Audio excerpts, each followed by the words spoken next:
I grew up in a small, quiet town where nothing ever really happened. It was the kind of place where people left their doors unlocked, and the biggest scandal was someone's dog getting loose. That's why, when I took a job at a 24-hour gas station off the highway, I didn't think much of it. The pay was decent, the work was easy, and most of the time, I was just alone with my thoughts while the occasional late-night traveler stopped for fuel. The station sat on a stretch of road surrounded by dense woods on both sides. It wasn't uncommon for me to go hours without seeing a single car. My coworker, an older guy named Dale, used to tell me stories about weird customers he'd seen over the years, but I always chalked it up to an old man trying to entertain himself. Then one night, I realized Dale wasn't exaggerating. It was a little after 2 a.m. when the bell above the door jingled, signaling a customer. I looked up from my phone and saw a man standing in the doorway, silhouetted by the fluorescent lights. He was tall, unnaturally tall, and wearing what looked like an old-fashioned suit, the kind you'd see in pictures from the 1920s. His face was gaunt, eyes sunken deep into their sockets, and his skin had an almost yellowish hue. "Evening," I said, trying to shake the eerie feeling creeping up my spine. He didn't respond. He just stood there, staring at me. "Can I help you with something?" I asked, forcing a smile. Still nothing. He stepped inside, moving strangely, almost like he was gliding rather than walking. His eyes never left mine as he made his way toward the back of the store. I felt a strange pressure in my chest, like my body was trying to warn me of something it understood before my brain could.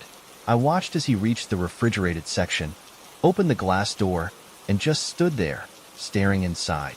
He didn't pick anything up, didn't even move his hands, just stared. Minutes passed. My gut screamed at me to do something, to break the silence. "You looking for something specific?" I called out. Slowly, he turned his head toward me, and for the first time, I noticed something was off about his face. His mouth was too wide. The corners of his lips stretched unnaturally long, almost reaching his ears. A twisted smile formed, exposing rows of yellowed, uneven teeth. I felt my pulse spike. He took a single step forward, his heavy boots echoing against the linoleum floor. Then another, and another. Something about the way he moved. It wasn't natural. It was like he wasn't bending his knees, like his entire body just shifted forward without effort. I took a step back toward the counter, reaching for the baseball bat we kept under the register. My fingers barely brushed the handle when the bell above the door jingled again. A second man walked in. This one was different, shorter, stockier, wearing a thick hoodie. His face was shadowed by the hood, but I could see a scruffy beard beneath it. He glanced at the tall man, then at me, then back at the tall man. "Hey," the hooded man said to me, his voice casual. "You got a bathroom here?" My eyes flicked between them, my brain struggling to keep up. Yeah, in the back," I stammered, gesturing vaguely. The hooded man nodded, then turned and walked past the tall man. As he did, he muttered something under his breath. I couldn't quite catch it, but it sounded like, "Not yet? Not yet?" What did that mean? The hooded man disappeared into the restroom, and for a few long, agonizing moments, the tall man and I were alone again. He didn't move, didn't blink, just stood there, his grotesque grin frozen in place. I gripped the bat tighter. Then, without warning, the tall man turned and walked out. Just like that. No purchase, no words, no acknowledgement that I was even there. He stepped into the night and vanished beyond the dim glow of the streetlights. A minute later, the hooded man emerged from the bathroom. He walked straight to the counter, placed a $1 bill on the counter, and tapped it twice with his index finger. "Stay inside the rest of the night," he said quietly. Then he left. I locked the doors right after he walked out. I don't know why I listened to him, but something told me I should. I spent the rest of my shift staring out the window, waiting for something, anything, to happen. Nothing did. By the time my shift ended, the sun was beginning to rise. I stepped outside cautiously, looking around the parking lot. It was empty. No sign of the tall man or the hooded stranger. I never saw either of them again, but I never worked another night shift alone after that. Story 2. I used to work as a night janitor at a small office building just outside of town. It was an easy enough job. cleaning offices, emptying trash, vacuuming carpets, nothing too demanding. The building itself wasn't big, maybe 3 floors, and I worked alone from 10 p.m. to 5 a.m. The kind of job where you could put in your headphones and zone out. I'd been there for about 6 months when I started noticing strange things. It started with small stuff. Doors being open when I swore I had closed them, lights flickering, my cleaning cart moving a few inches when I wasn't looking. Little things I could brush off as my own forgetfulness, or just old building quirks. But then, one night, something happened that I couldn't explain away. I was on the 2nd floor, cleaning one of the larger conference rooms. The whole floor was empty, silent except for the hum of the vending machine down the hall. I was wiping down the long glass table when I heard it. A whisper. It was faint, but clear. A voice, right behind me, muttering something I couldn't understand. I spun around, expecting to see someone, but the room was empty. I felt my stomach drop. My pulse quickened. Maybe I was just hearing things. Maybe I was overtired. I shook it off, turned back to my work, and that's when I saw it. The reflection. In the glass tabletop, I saw the conference room behind me. But there was something wrong. A shadow, a shape, a figure standing in the doorway. Tall, motionless. I felt my breath hitch in my throat. I turned around so fast I nearly knocked over the chair behind me. But when I looked at the doorway, nothing. The hallway was empty. I told myself it was just my mind playing tricks, but something about it felt off. Like it wasn't just a trick of the light. I finished up in that room as fast as I could and moved on to the next floor. For a while, things were quiet. I had my headphones in, listening to a podcast while I vacuumed. I was almost done for the night when I noticed something strange. One of the office doors was closed. That wasn't unusual on its own, except I distinctly remembered leaving it open earlier. I hesitated, staring at the door. Had I closed it without thinking? I stepped closer, reached for the handle, and the door opened from the inside.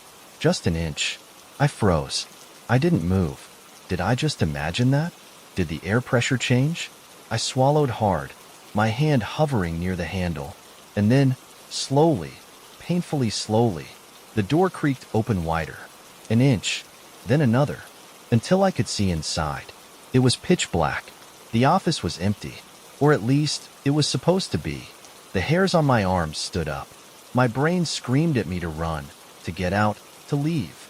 But I just stood there, staring into that dark office. Then something moved. A shape, a shadow shifting in the darkness. I stumbled back, my breath catching in my throat, and then, a whisper, the same one I heard before. But this time, I understood the words. Don't look. I didn't wait. I ran. I sprinted down the hall, nearly tripping over my own feet, and took the stairs 2 at a time.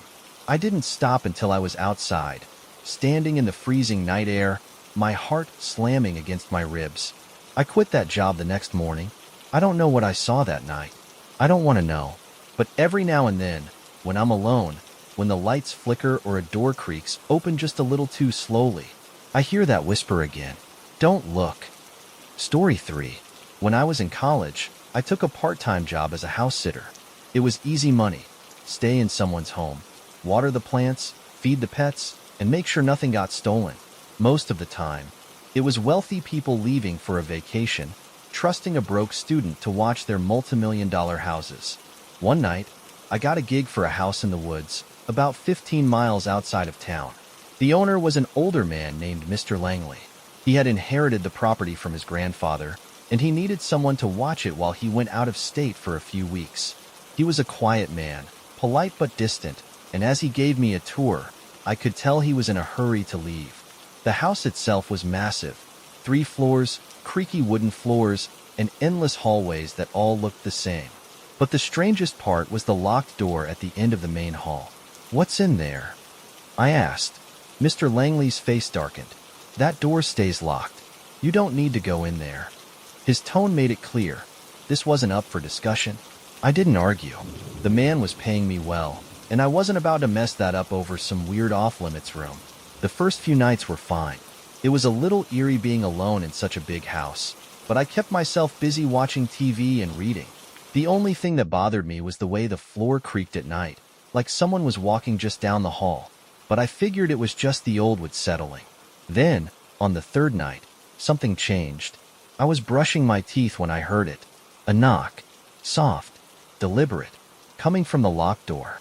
I froze, toothbrush still in my mouth, my heart hammering. Another knock. Then, a whisper. Low, raspy, right on the other side of the door. Let me out. I dropped my toothbrush into the sink and stumbled back, my chest tightening. It had to be my imagination. Maybe the wind was rattling the door. Maybe. Let me out. The whisper was more urgent this time, more desperate. I grabbed my phone, turned on the flashlight, and slowly crept toward the door. The air felt heavier the closer I got, like the atmosphere had thickened. My hand hovered over the doorknob. Then, the knob twisted. I jumped back, my breath catching in my throat. Something, was trying to open it. I ran. I locked myself in the master bedroom and stayed up the rest of the night, listening to the occasional creak outside my door, the soft rustling of something moving through the hall. By morning, everything was silent. I convinced myself I'd imagined it. Lack of sleep, overactive imagination, stress. That night, I barricaded the door with a chair and went to bed early. But around 2 a.m., I woke up to a new sound. Not knocking this time, scratching. Something was scraping against the other side of the bedroom door. Slow, insistent. I barely breathed. Then I heard it, a whisper, right at the keyhole. You should have let me out. I launched out of bed, grabbed my keys, and sprinted out of the house without looking back. I didn't care about my job, didn't care about my paycheck. I just needed to get out. The next morning, I called Mr. Langley. You didn't stay, did you? He asked. His voice was calm, not surprised, just tired. I swallowed. What's in that room? He was quiet for a long time. Then he sighed. My grandfather used to say that something lived in this house before we did. That's why the door stays locked. I waited for him to say more, to explain, but he just muttered, You did the right thing by leaving. I never went back. A few months later, I looked up the house online. It had been put up for sale. And the listing? It included a newly installed, reinforced metal door at the end of the main hall. No explanation, no reason, just a door that no one was supposed to open. Story 4. When I was 16, I got my first real job delivering pizzas. It wasn't glamorous, but it was good money, especially with tips. I worked mostly nights, driving through the quiet streets of my town, dropping off orders, and listening to music in my car. It was an easy enough gig, until the night I got a delivery that still haunts me to this day. It was a slow Thursday night, almost closing time. I was just about to clock out when a last-minute order came in. My manager handed me the receipt and gave me a weird look. Cash order, he said. No phone number, just an address. That wasn't super unusual. Sometimes people didn't want to give out their number. But when I looked at the address, my stomach dropped. It was way out on Old Creek Road. If you lived in my town, you knew about Old Creek Road. It was a long, empty stretch of asphalt cutting through miles of thick forest, with no streetlights, no houses, just trees and darkness. But according to the GPS, the address was deep into the woods, past where the paved road ended. I hesitated. Are you sure this is real? My manager shrugged. It's a house. Someone ordered. Just drop it off and head home. So, against my better judgment, I grabbed the pizza, got in my car, and drove out to Old Creek Road. The farther I went, the more uneasy I felt. The road was completely deserted, swallowed by endless rows of trees. My headlights barely cut through the darkness. After about 15 minutes, the pavement ended, and I found myself on a dirt path. My GPS still insisted there was a house another mile ahead. I drove slowly, my tires crunching over the gravel. Then, my headlights caught something up ahead, a mailbox. It was rusted, old, barely standing. The numbers on it matched the address. I pulled up, put the car in park, and grabbed the pizza. But as I stepped out, something felt wrong. It was too quiet. No wind, no crickets, no rustling leaves. Just silence. My breath felt too loud. I stepped forward, following a narrow dirt path leading into the woods. A small wooden house loomed in the darkness, barely visible past the trees. No lights. No movement. I walked up the creaky porch steps and knocked. Nothing. I knocked again. Pizza delivery. Still nothing. I felt the weight of the darkness pressing against me, swallowing every sound. My gut screamed at me to leave, but I needed to get paid. I reached for my phone to call the restaurant, but before I could dial, a sound from inside the house. A slow, deliberate creak of a floorboard. Someone was in there. I knocked again, louder this time. Hello? Silence. Then, the door unlocked. I didn't hear anyone turn a knob. No footsteps. Just the distinct, metallic click of a lock being undone. The door drifted open an inch, just enough to reveal a sliver of pitch-black interior. My breath hitched. I couldn't see anything inside. Just darkness. Then, something moved. A shape. A shadow shifting within the blackness. And then, a voice. Low. Raspy. Almost playful. Come in. I dropped the pizza. I turned. And I ran. I didn't care about my car door slamming too loud. Didn't care about the gravel kicking up under my tires. I reversed out of there so fast I almost veered off the road. When I finally made it back to town, my manager asked what happened. I just told him the customer never answered. I never took another delivery to Old Creek Road again. But sometimes, late at night, when I'm driving alone, I swear I still hear that voice, whispering from the back seat. Come in. Story 5. There's a stretch of highway near my town that nobody likes to drive at night. It's mostly surrounded by farmland and open fields, with no streetlights for miles. People call it the Devil's Stretch because of the number of accidents that have happened there. Some blame the sharp turns. Others say it's the thick fog that rolls in from the fields. I never really believed in any of the ghost stories, until one night, I found out for myself. I was heading home after a late shift, driving down Devil's Stretch just past midnight. The road was empty. The only sounds were my tires humming against the pavement and the faint buzz of my radio. The fog had settled in thick, making it hard to see more than a few feet ahead. Then, out of nowhere, headlights. Bright, blinding, coming straight at me. I barely had time to react before a car swerved into my lane, its horn blaring. I yanked the wheel, my tires screeching as I veered off the road.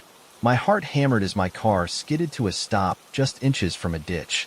Breathing hard, I turned my head, expecting to see the car speeding past. But there was nothing. No headlights, no taillights, just darkness and fog. I sat there, gripping the steering wheel, my pulse racing. I knew what I saw. Those lights were real. I tried to calm down, telling myself it was just my tired brain playing tricks on me. But then I noticed something in my rearview mirror.